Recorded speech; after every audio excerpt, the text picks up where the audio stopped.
Your name I'll never know as we get down in the road below. Caught up in an overflow. Night ends your bones. Why are you to look at me? Set on fire until the dream. Halo, assalamualaikum warahmatullahi wabarakatuh.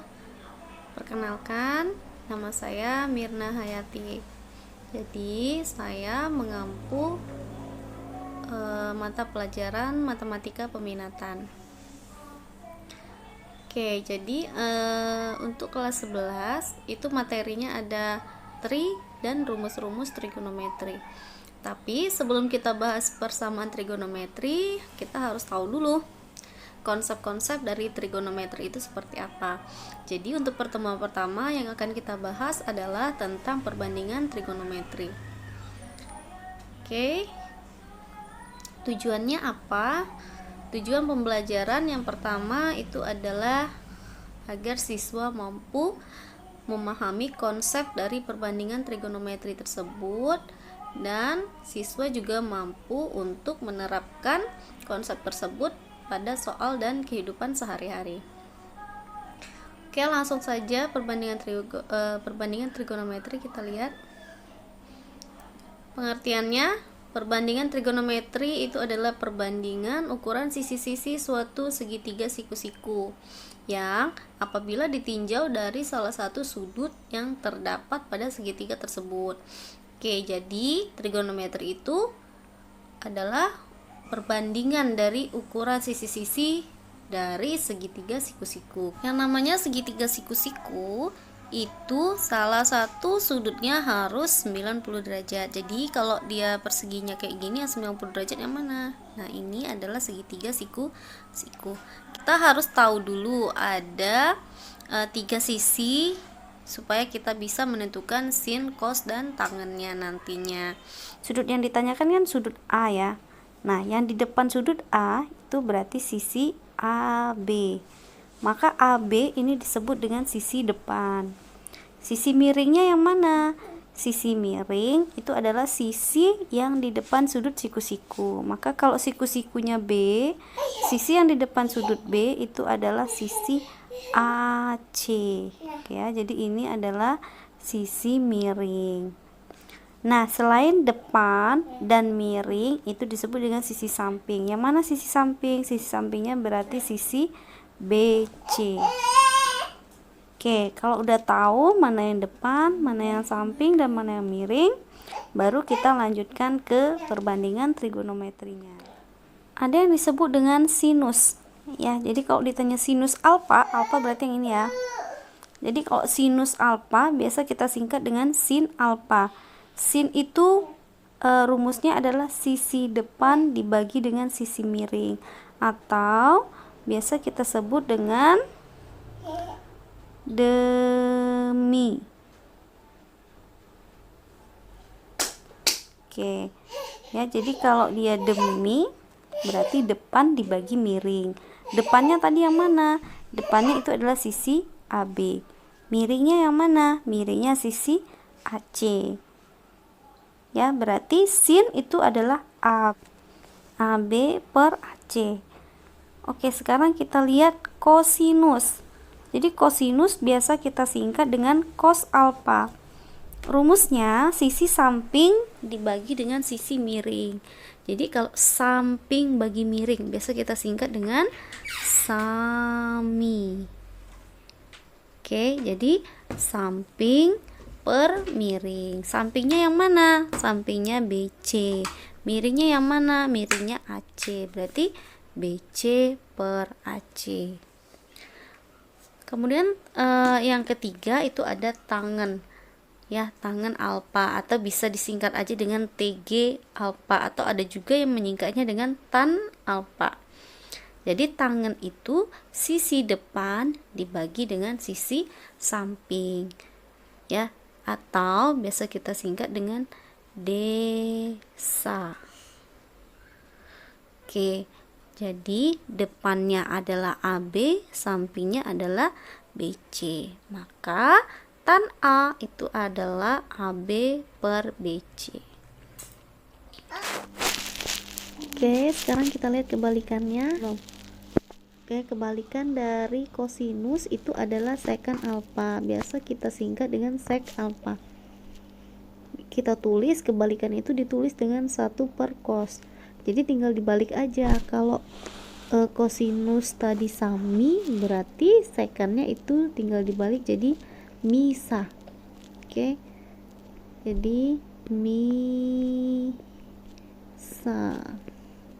Jadi miring per samping. Miringnya AC, sampingnya BC. Jadi sekan alfa itu adalah AC per BC. Kemudian kebalikan dari sinus itu adalah kosekan alfa, atau biasa disingkat CSC. Jadi kalau ada CSC itu dibacanya kosekan alfa.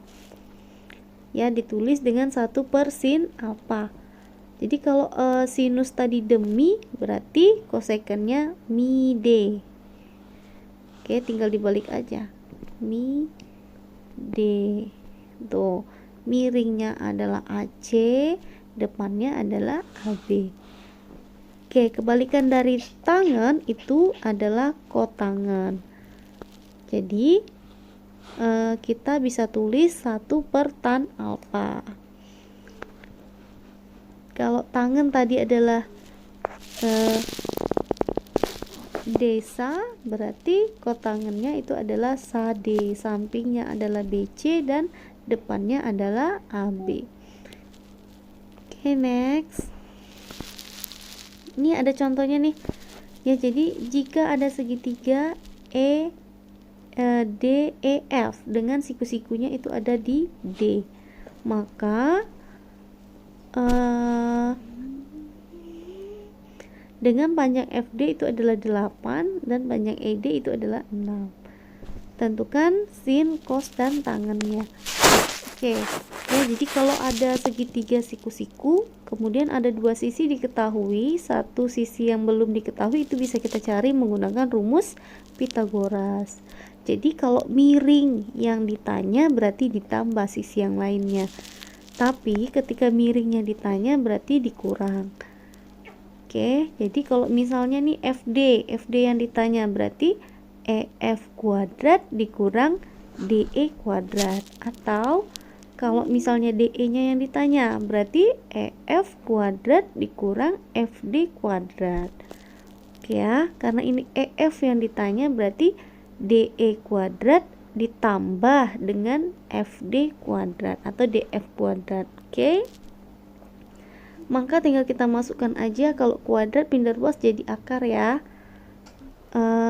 DE nya itu adalah 6 dikuadratkan, FD nya 8 dikuadratkan. Jadi kalau 6 kuadrat berarti 36, 8 kuadrat 64. 36 tambah 64 itu adalah 100. Akar 100 itu adalah 10. Kenapa 10? Karena 10 kali 10 hasilnya adalah 100. Oke, EF nya udah ketemu, maka kita bisa cari sin alfa. Oke ya, jadi kita lihat, perlu kalian perhatikan sisi depan, samping, dan miring itu tidak mutlak, tapi tergantung sudut yang ditanya. Jadi untuk yang ini nih,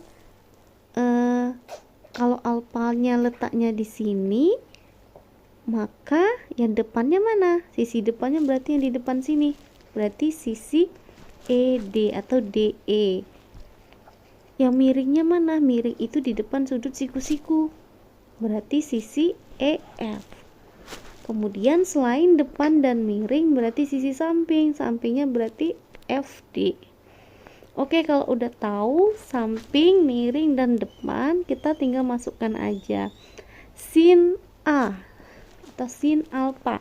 Sin tadi demi depan, depannya 6, miringnya tadi dapatnya 10, berarti 6 per 10. 6 per 10 itu nilainya adalah 0,6.